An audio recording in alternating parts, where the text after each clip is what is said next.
26 जनवरी को दिल्ली में tractor parade में हुई हिंसा के बाद किसानों ने 1 फरवरी यानी बजट वाले दिन अपने प्रस्तावित संसद मार्च को रद्द कर दिया है। इसकी जगह पर किसान अब एक दिन का उपवास रखेंगे।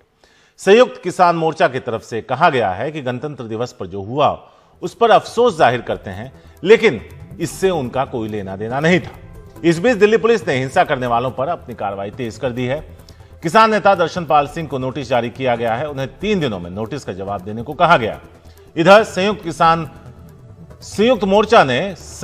मोर्चा ने दिल्ली में हुई हिंसा के लिए दीप सिद्धू को जिम्मेदार ठहराया। संयुक्त मोर्चा का आरोप है कि दीप सिद्धू सरकार का प्लांटेड एजेंट है। हिंसा के बाद किसान संगठन में कुछ दरार भी देखने को मिल रही है। भारतीय किसान यूनियन का भानु गुट और राष्ट्रीय किसान मजदूर संगठन ने खुद को अलग कर लिया है। सिंगू बॉर्डर पर क्या हो रहा है आज, सौरभ शुक्ला है हमारे साथ। इस बारे में ज्यादा बात करने के लिए सीधे उनके पास चलते हैं। सौरभ, जो खबरें आपने सुबह भेजी थी उसके हिसाब से सुरक्षा बढ़ा दी गई है, मॉक ड्रिल भी किया गया और आप बता रहे थे कि किसानों की तादाद भी कुछ कम हुई है। आज प्लान ऑफ एक्शन क्या है किसान संगठनों का, उनके ऊपर उठ रहे कई सवालों के बीच? देखिए बिल्कुल मुकेश, यहाँ पर जो बैरिकेड किसानों ने हटाए थे वो बैरिकेड देखिए वापस पीछे लगा दिए गए हैं और पुलिस की तैनाती लगातार यहाँ बढ़ती जा रही है।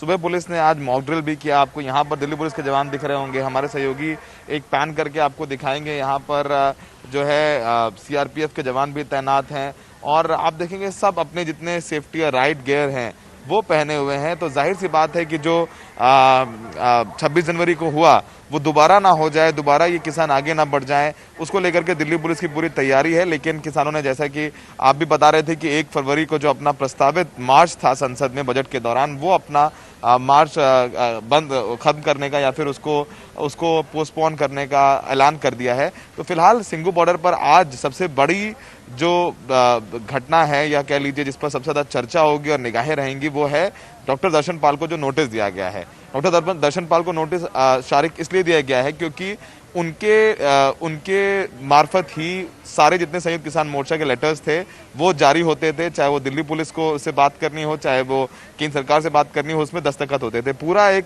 चिट्ठा जो है 3 पेज का भेजा है।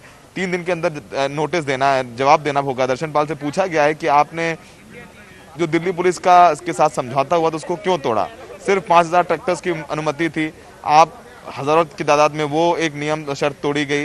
इसके अलावा ये भी शर्त थी अंडरटेकिंग में कि आप सारे तमाम जो किसान नेता हैं वो आगे रहेंगे, तय रूट पर आप लोग वहां पर नहीं थे। यहाँ तक कि लाल किले में घुस करके तोड़फोड़ की गई जो कि संरक्षित इमारत थी और जो लाल किले में हुआ वो पूरी तरीके से देश विरोधी था। तो जो अंडरटेकिंग दी गई थी किसानों की तरफ से मीटिंग के दौरान दिल्ली पुलिस को, उस अंडरटेकिंग का जो वायलेशन हुआ है उसका उल्लंघन हुआ है, उसी के आधार पर ये नोटिस जारी किया गया है। इस पर भी आज किसान नेताओं की बैठक होगी।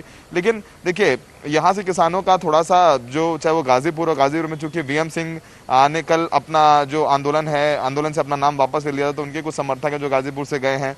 यहाँ पर भी चूंकि किसानों में फूट है, सतनाम सिंह पन्नू का ग्रुप आगे है, जैसे कि हम कल बता रहे थे। कुछ लोग हैं गए हैं, कुछ मुकदमों का डर भी है, कुछ अपने घर भी जाना चाहते हैं, कुछ वापस भी आएंगे।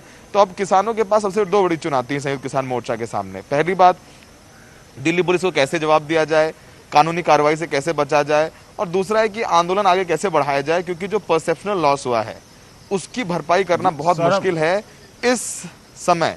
जी सर, आप सही कह रहे हैं कि परसेप्शन लॉस जो हुआ है, जो क्रेडिबिलिटी गई है, वो एक बड़ा नुकसान है किसान आंदोलन के लिए। मेरा एक छोटा सा सवाल इसमें एक और था कि जो संगठन अलग हुए हैं अलग अलग बॉर्डर्स पे, वो कितने बड़े संगठन हैं और उनका साथ छोड़ के जाना कितना बड़ा डेंट है इस पूरे आंदोलन को?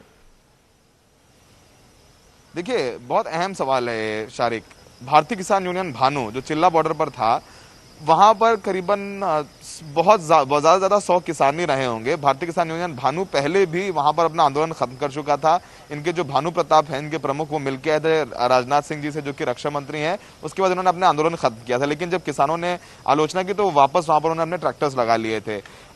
तो वहां पर ज्यादा कोई बड़ी बात नहीं थी, लेकिन उन्होंने एक रास्ता तो बंद करके रखा था। तो कहीं ना कहीं एक मनोवैज्ञानिक दबाव तो था पुलिस के ऊपर, प्रशासन के ऊपर, सरकार के ऊपर कि चिल्ला बॉर्डर भी बंद है। तो वो खुल गया तो जाहिर सी बात इसका नुकसान होगा। वीएम सिंह ऊपर जो है जो गाजियाबाद से दिल्ली आने वाला रास्ता है उस पर ऊपर बैठे हुए थे और राकेश टिकैत से इनकी पहली ही नहीं बनती थी। कल इन्होंने राकेश टिकैत को दोषी ठहराया था, जो लोग गाजीपुर से आगे गए। देखिए उनके कुछ समर्थक हैं जो गए हैं, लेकिन कुछ समर्थक उनका विरोध भी कर रहे हैं। तो ऐसा नहीं कि वीएम सिंह के बाहर चले जाने से बहुत सारे लोग चले जाएंगे। वीएम सिंह के समर्थन है लेकिन कम समर्थन है, और वीएम सिंह या फिर भारतीय किसान यूनियन भानु की ये दोनों ही नेता सरकार से बातचीत में शामिल नहीं थे, ना ही ये संयुक्त किसान मोर्चा का हिस्सा थे। तो फिलहाल संयुक्त किसान मोर्चा के बैनर तले जो 40 संगठन है उनमें से कोई गया नहीं है।